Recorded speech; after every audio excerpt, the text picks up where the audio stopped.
Right? So I got my knee here, I'm here. So like I said, like we're facing the feet to prevent the hitchhiker escape, right? Like she wants to throw her arm over my hip like this, and then she wants to run like Homer on the floor, right? To try to like free herself, like, yeah.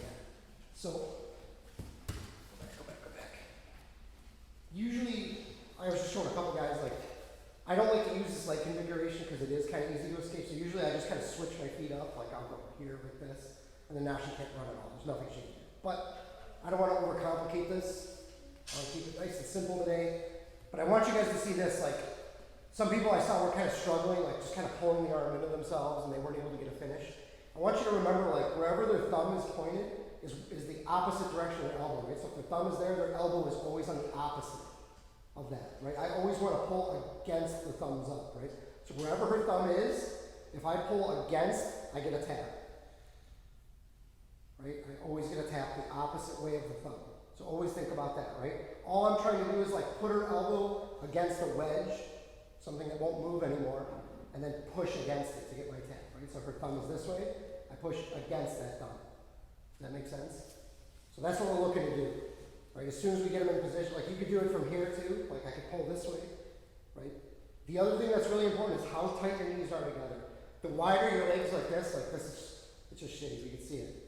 I can't get like a proper grip. If I pinch really tight here, now it's very difficult for her to move around. It's easy, right?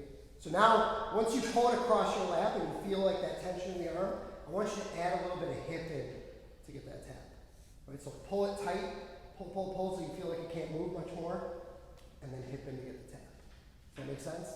So it shouldn't be that much upper body strength. It should be more of your core to get that fit. When we get to this position here where they have their hands locked, there's a million different ways to break this grip.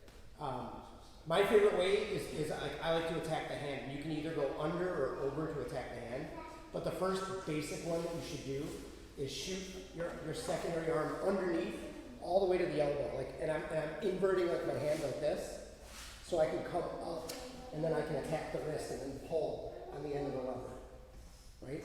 So you think of our arm as like a lever. I want to pull the end of the lever, right? If I'm just here and I'm pulling like this, like it's just you versus them. It's 50-50 of the arms right now. It's very hard to break that grip.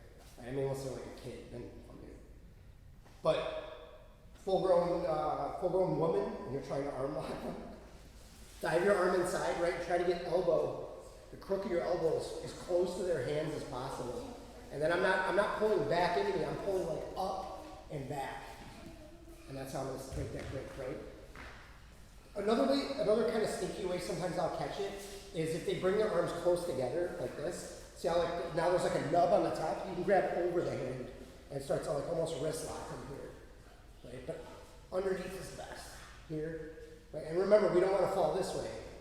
We want to fall towards the feet. We'll break that grip. That make sense? All right, let's add that in. 3, 2, 1.